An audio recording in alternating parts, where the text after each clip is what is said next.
गांधीनगर में जो अक्षरधाम है वहाँ यूक्रेन देश के दो बिजनेसमैन आए थे और उन्होंने अक्षरधाम मंदिर देखा, बहुत ही प्रभाव पड़ा। और उसके बाद उन्होंने मुझे पूछा कि there are so many temples in India, why another temple?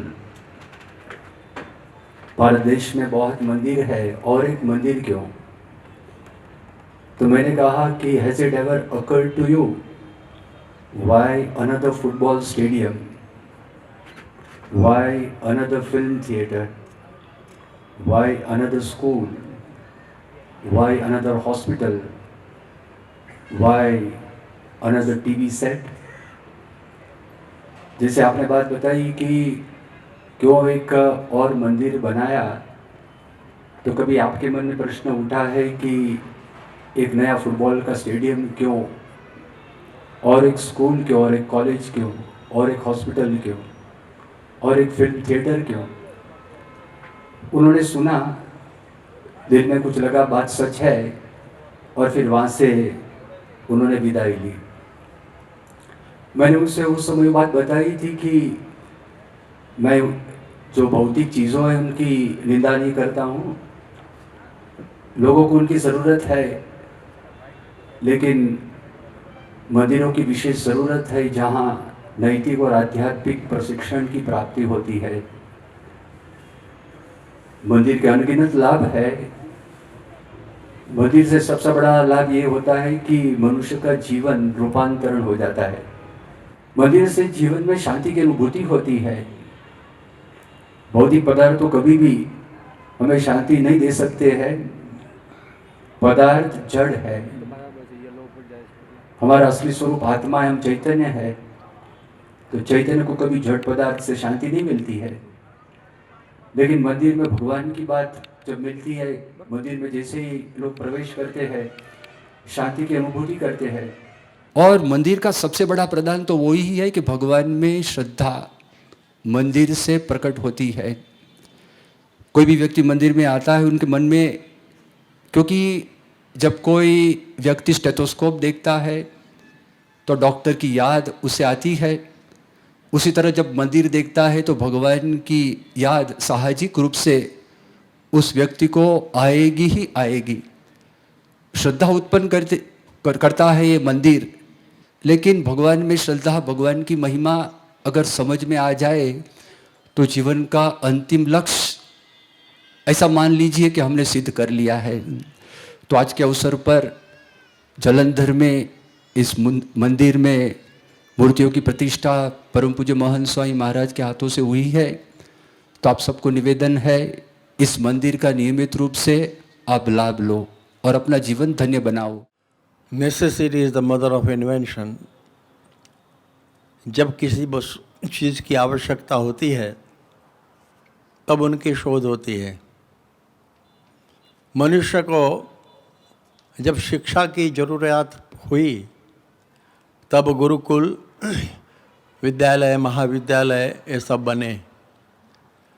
मनुष्य को जब स्वास्थ्य उनकी ज़रूरत पड़ी तब रुग्णालय माने हॉस्पिटल्स वो सब बनी। मनुष्य को जब कुछ आनंद प्रमोद की ज़रूरत पड़ी मनोरंजन के लिए, तब मनोरंजन के सब स्थान विश्व भर में बनने लगे।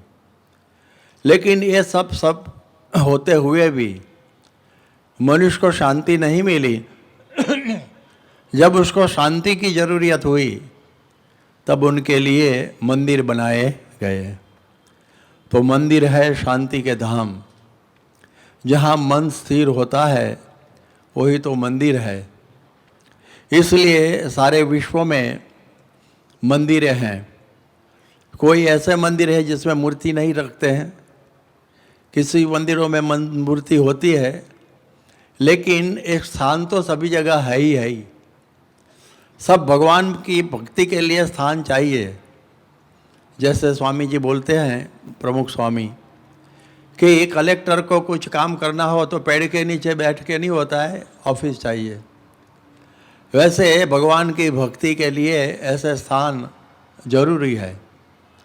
इसलिए हमारे भारतवर्ष में ये मंदिरों की स्थापना हुई। पहले के समय में तो लोग प्रकृति का ही भजन करते थे, पृथ्वी, जल, तेज, वायु, आकाश, क्योंकि उनसे उनको शांति मिलती थी। मंदिरों से संस्कृति की, धर्म की रक्षा होती है। जो जो मंदिर है उस देवताओं की उपासना लाखों वर्षों तक चलती है। जैसे जगन्नाथ का मंदिर, रामेश्वर का मंदिर, आप देखिए मीनाक्षी देवी का मंदिर बहुत साल, बद्रीनाथ का मंदिर बहुत साल प्रतिष्ठित हुए है वो, लेकिन आज भी उनके उपासना ऐसे ही चलती है। इसलिए ये मंदिरों से उपासना चलती है। दूसरी बात यह है संस्कृति की रक्षा होती है। हमारे पूर्व राष्ट्रपति वेंकट रमन, उन्होंने लंदन का मंदिर देखा, फिर वो बोले कि हमारे तमिल में एक कहावत है कि जिस गांव में मंदिर ना हो उस गांव में रहने का ही नहीं। हमने बोला ऐसा कैसा, कि संस्कार नहीं मिलेगा, क्योंकि मंदिर बहुत सिखाता है हमको कि क्या पीना, क्या नहीं पीना, शराब नहीं पीना, मांसाहार नहीं करना, चोरी नहीं करना, व्यभिचार नहीं करना, ऐसा सब मंदिर हम सीखते हैं। वहाँ युवा और बाल प्रवृत्तियाँ होती है, तो उसमें से बालक संस्कार सीखते हैं। और वहाँ जाके आप सब उत्सव होते, अरे वहाँ सब उत्सव होते हैं, तो उत्सव भी मंदिरों में होते हैं। मंदिरों में कोई जाति पाति नहीं होती है, एकत्रित सब साथ में होते हैं। मंदिरों में आप साष्टांग करना, परिक्रमा करना, वो सब रिचुअल सीखते हैं। हम जब प्रणाम करते हैं तब हमारा अहम टूटता है कि भगवान को प्रणाम कर, वरना जो मंदिर नहीं होता तो ऐसा ही जाता, लोग थोड़ा मंदिर से ऐसा झुकता है। तो ये भी बहुत ज़रूरी है। मंदिर में दर्शन करता है राधा कृष्ण, तो राधा भगवान को अति प्रियतम, अति निकटतम है। तो हमको भगवान को अति प्रियतम, अति निकटतम होना हो तो राधा जैसा होना चाहिए। ऐसे भगवान जो कोई देव है अपने मुख्य भक्त के साथ विराजमान है, ये हमको ये आदर्श जीवन में देता है कि हमारा जीवन का लक्ष्य क्या है, ये भी मंदिर सिखाते हैं। घनश्याम जपो हरि नाम जपो, हरि कृष्ण जपो सुख धाम जपो, लगी रटना घनश्याम जी,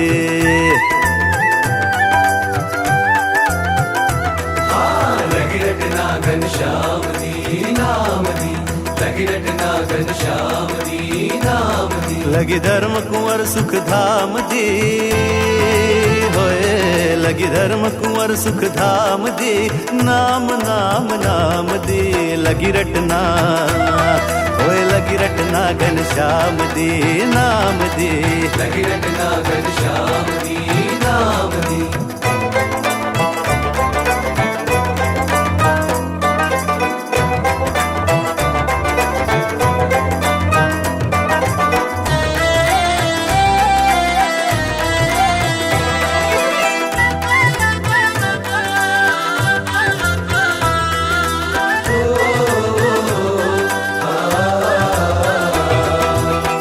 स्वामी दी सलोनी सूरत पे वारी वारी जावा, एक दीदार गुरु जी का मैं है, एक दीदार गुरु जी का मैं भव सागर तर जावा, भव सागर तर जावा मेरे स्वामी दी, मेरे स्वामी दी सलोनी सूरत पे वारी वारी जावा, प्रमुख स्वामी दी सलोनी सूरत पे वारी वारी जावा।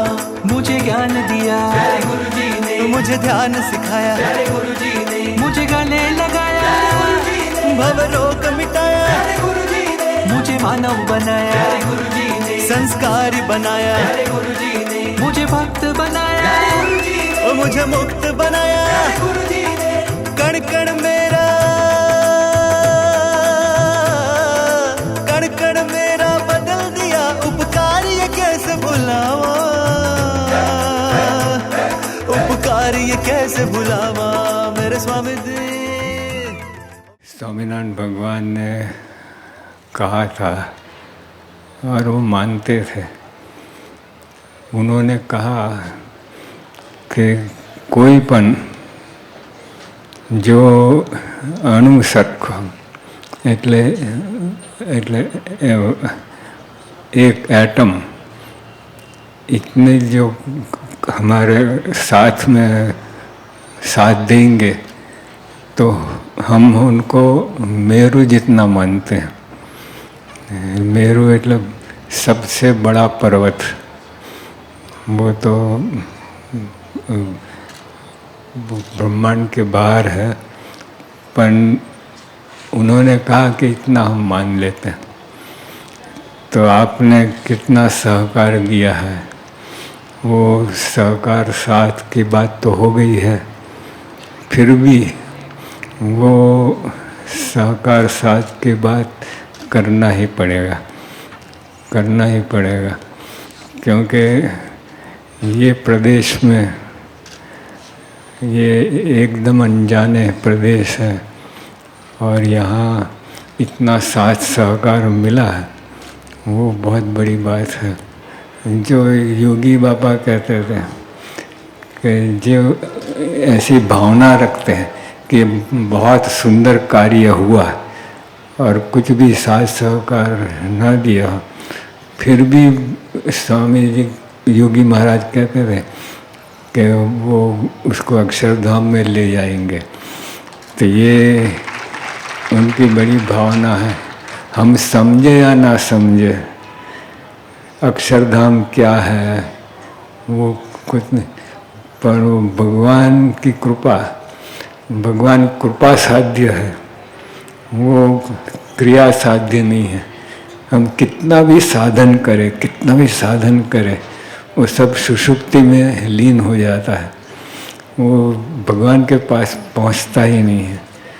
पर भगवान स्वयं कृपा करके यहाँ जो 200 बरस पहले यहाँ आए हैं और संत के द्वारा वो हमेशा प्रकट रहे हैं, तो वो बहुत बड़ी बात है।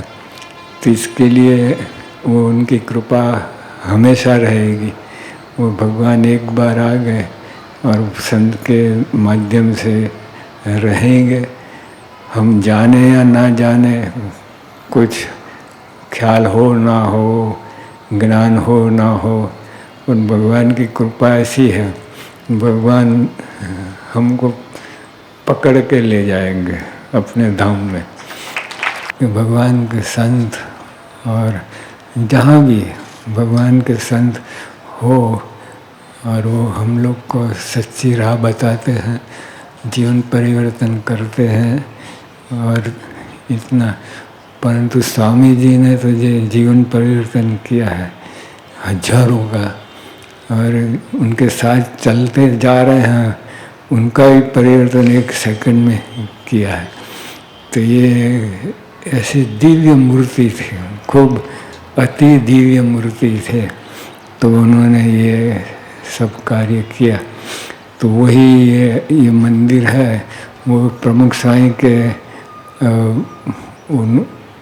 पूजन किया था और वही मूर्ति यहाँ आ गई है।